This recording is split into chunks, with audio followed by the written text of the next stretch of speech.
அதுக்காக அது கொடுக்கப்பட்டதே. அதை எல்லாரும் முன்வைக்கல, நான் ஒருத்தன் தான் பேசுறேன். நீங்க எல்லாரும் தெரியும். எல்லாரும் யார் சொல்றா? கருத்து இல்ல, நான் தான் சொல்றேன். நீங்க ஒரே நாடு ஒரே ரேஷன் கார்டு கொண்டு வந்தது இதுக்கு தான். ஒரே நாடு ஒரே ரேஷன் கார்டு. ஏன் ஒரே நீர் இல்ல?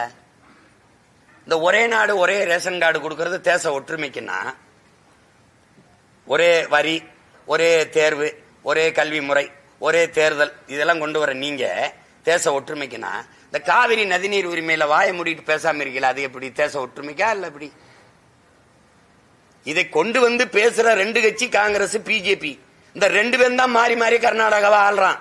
ஆனா ஒரு தேசினத்தின் மகன் நான் என் உரிமைக்கு நிற்கும் போது, என் நதிநீர் உரிமைன்னு கேட்கும் போது நீ வாயை மூடிட்டு நிக்கிறிய. ஏன் நீ என்ன இறையாண்மை பேசுற? நீ என்ன தேச ஒற்றுமை பேசுற? தேச துரோகி நீங்கள். ஏன் ஒரு தேசினத்திற்கான நதிநீர் உரிமையை தலையிட்டு பங்கிட்டு பெற்றுத்தர முடியாத நீங்கள் இறையாண்மையும் ஒருமைப்பாடும் பேசுவது எவ்வளவு வேடிக்கையானது, எவ்வளவு பெரிய ஏமாற்று. எப்படி இது? ஒரே நாடு ஒரே ரேஷன் கார்டு. எனக்கு ரேஷன் கார்டு கூட பீகார்ல போய் நான் வரிசையில் நின்று கொடுத்துட்டேன்னா பார்ப்போம். இங்க மானங்கட்ட கூட்டமாயிட்டோம் நாங்க. அதனால நீ வந்து நின்றுகிட்டு ஒரே ரேஷன் கார்டு, அவனுக்கு வாக்குரிமை கொடுன்ற. இந்த 10 ஆண்டுகள் ஐயா மோடி பிரதமர் ஆனதுல இருந்து எத்தனை லட்சம் பேர் வண்டி இருக்கேன்? ஒரு நாளைக்கு 4000 பேர் தொடர் வண்டியில வந்து இறங்குறான். எங்க இருக்கேன்? எல்லாருக்கும் வாக்குரிமை கொடுத்தா அவன் ஒரே மொழி இந்திங்கிற அடிப்படையில ஒருங்கிணைஞ்சிருவான். நாங்க தமிழ்ங்கிற அடிப்படையில ஒருங்கு இணையல. நாங்க பெருத்த இனக்கூட்டத்தில் பெருத்த எண்ணிக்கையில் இருக்கிறது வன்னியன் தான். ஆனால் ஒரே சாதியாவும் அங்க ஒன்னா நிக்கல. அடுத்து பறையர் ஒரே சாதியாவும் அங்க ஒன்னா நிக்கல. முக்குளத்தோர், தேவர், கல்லர், மறவர், அகமுடையர் ஒரே சாதி அப்படின்னு கூட ஒன்னா நிக்கல. காவண்டன் நாங்க ஒன்னா நிக்கல. ஆனா ஒரே மொழி அடுப்பில் நாங்க நிக்கல. ஆனா அவன் நிப்பான். 1.25 கோடி 1.5 கோடி ஏறிட்டான்னா பெருத்த சாதின்னு நாம் பேசிட்டு இருக்க முடியாது. அவன் இந்தி, அவன் ஒரே மொழியில நின்று என் நிலத்தையும் அதிகாரத்தையும் அவன் பறிப்பான். நான் அடிமையாவேன், அடிச்சு விரட்டுவான். நிலமற்ற அனாதையா நாடற்று ஓடுவேன். இது இந்த பாருங்க, இந்த தலைவனின் மகனை சத்தியம் பண்ணி சொல்றேன், நடக்கும். நீ எழுதி வை. அன்னைக்கு நான் இருந்தா போராடி தடுப்பேன், இல்லைன்னா நீங்க என்னை தேடுவேன். நடக்கும் நடக்கும். இதுதான் வரலாறு முழுக்க நடந்திருக்கு. ஈழத்துல எனக்கு நடந்துச்சு. இங்கே நீங்க சவுகார்பேட்டையில நீங்க இடம் வாங்கிடுவீங்களா? அங்க அந்த வீட்டுல ஒண்ணு வாடகைக்கு போய் குடியிருந்துருவீங்களா? அப்ப தமிழ்நாட்டுக்குள்ள ஒரு தீவு தானே அது. இது மாதிரி எத்தனை தீவை காட்ட உங்களுக்கு? இந்த பேராபத்தை நோக்கி போகுது. அவனுக்கு என்ன, எல்லாருக்கும் தனித்தனியா மாநிலம் இருக்கு. உணராம யாரு உணர்வா? அவன் என் ரத்தத்தில் இருக்க வாழ்றானா? என் இனம் சார்ந்த வாழ்றானா? இவனுக்கு என் மொழி சத்தா கவலை இருக்கா? என் நிலம் பறிபோனா கவலை இருக்கா? என் நிலத்தின் வளம் மீத்தேன் ஈத்தேன் எல்லா காவிரி படுகையில மீத்தேன் ஈத்தேன் இருக்குல்ல, கங்கை படுகையில இருக்கா இல்லையா? ஏன் எடுக்கல? நீ ஏன் எடுக்கல? ஏன் அணுவுல கேரளாவுக்கு போன அணுவுல ஏன் இனத்துக்கு இடிந்த கரைக்கு ஏன் வந்துச்சு? அங்க கம்யூனிஸ்டும் காங்கிரஸ் தானே ஆளுது. இங்க இடிந்த கரை அணுவுலை ஆதரிச்ச இதே கம்யூனிஸ்டும் காங்கிரஸ் கேரளாவில் ஏன் எதிர்த்தது? ஏன் எதிர்த்தது? அவன் ஒரே வார்த்தை சொல்றான், என்ன வெளிச்சத்தில் வாழ்றதை விட உயிரோட வாழ்வது முக்கியம், எடுத்துக்கிட்டு போ அணுவுல வேணாம்னு. ஏன்? ஏன்னா அங்க பெத்தன அப்பனா இருக்கான், அவன் மண்ணின் மகனை ஆள்றான். எனக்கு இங்க எவனும் இருந்தான். நான் சாவதை பத்தி, என் ஆத்தால பெண் தாய் சாகிறது, என் தங்கச்சி தாய் தாலி இருக்கிறது அவனுக்கு கவலை கிடையாது. அதனால வச்சுக்கிட்டான். இத்தனை கடற்கரை நகர் இருக்கும்போது ஸ்டெர்லைட் ஏன் என் ஊருக்கு வருது?